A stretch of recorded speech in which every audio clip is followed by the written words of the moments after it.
Let's go ahead with Xander real quick. I just thought that was a great body of work from both these guys. I mean, Garcia is nothing to play with. Yeah. And I just thought overall it was a good body of work for Xander, especially picking up his first title. Was happy to see him get it. He was responsible. I saw growth. I saw maturity. I saw experience. He didn't look to me like someone who locked up his opponent be out of safety. Like he knew what he was doing, and that's what I saw from him when I sparred with him a long time ago. Yep. Seemed like he just was calculating, and it's just now beyond that. He doesn't have a big name in his corner. I'm not. Javier Centeno, who, shout out to my man Gabe Rivas, Top Rank, let me know he was an understudy of Angelo Dundee.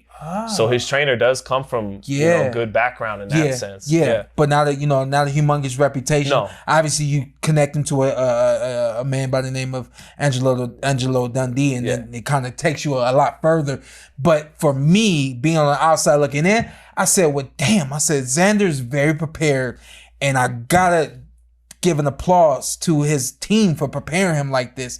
That was game plan 1-on-1 right there, round by round. And I just thought that he handled it. And I mean, very close behind was Garcia. In a lot of ways, just, outmaneuvered, not on the same level of Xander. Oh, yeah. And just as the fight went on, this is what Shushu was supposed to do. It was supposed to become evident. And Garcia was really there to make it it was evident that Xander was on another level, but at the same time, it was every round until the end was like, watch out, Xander. I really wasn't comfortable that Xander might not get caught until like the 10th round. All the way up into the 10th round, I was like, this dude is still sweet. And something might get my boy. Don't get my boy. And I'm like, if it do, you doing your thing. No, he did touch Xander with some good shots. A couple times, and Xander for always sure would come back. Yeah. And then you were talking about the clinching being, it was tasteful clinching. Yeah, absolutely. Right? It was tasteful clinching. Absolutely. Although late, when he did about rounds 9, 10, maybe faded a little bit, going 12 rounds in his first title fight.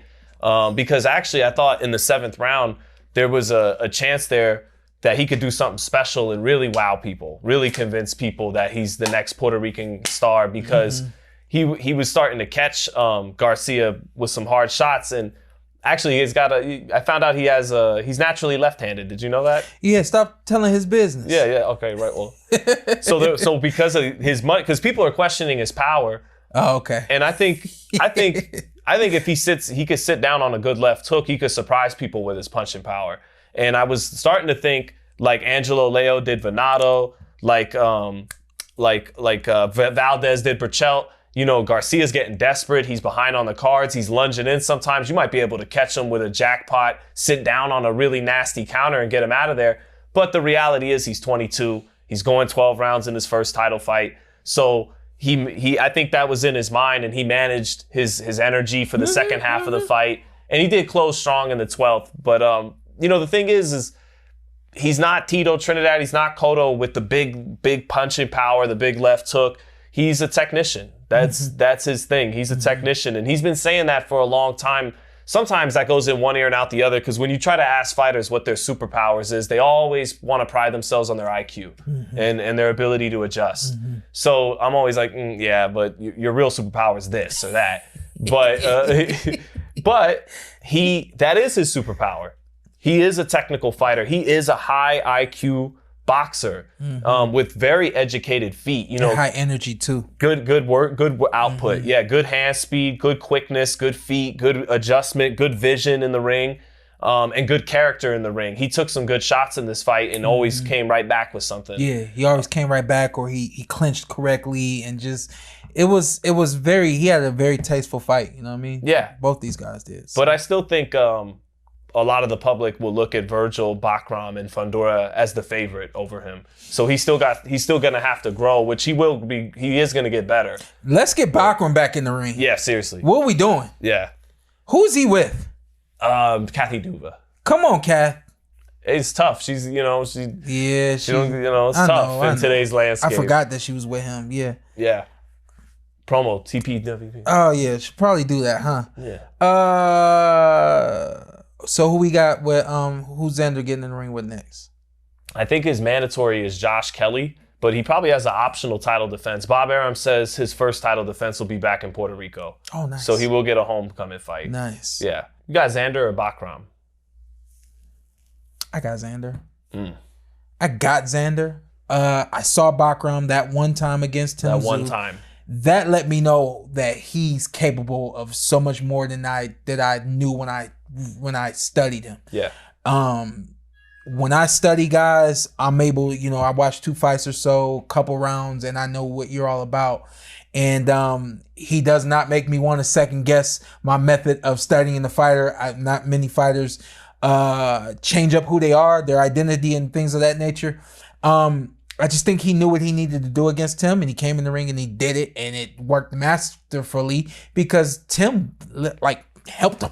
He met him halfway. Yeah, definitely met him halfway. But it's more than halfway. He's like, I'm coming right into the. And there's 100% bias there. I'm gonna go on record for there's 100% bias there. I'm a Xander fan.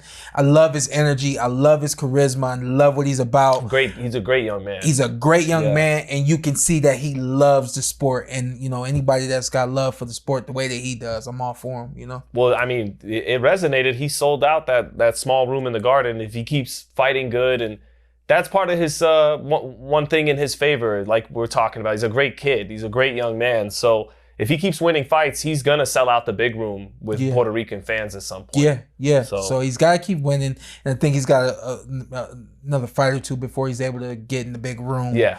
And then of course, great dance partner will help with that as well. I think he needs another fight or 2 or 3 before he gets to the great dance partners. I would rather, like Norman got that Sasaki fight, Cuevas fight. Let the champ make a couple title defenses and grow as a young champion. He's the youngest world champion in boxing, Xander Zayas. I saw that, 22? So, saw that. So no rush. And I don't know if he meant it this way, probably not, but he said after the fight when I asked him about Fundora, I said, hey, man, Fundora said after stopping Zoo last week, he wants his belt back. And he goes, well, he shouldn't have lost it and vacated it in the first place.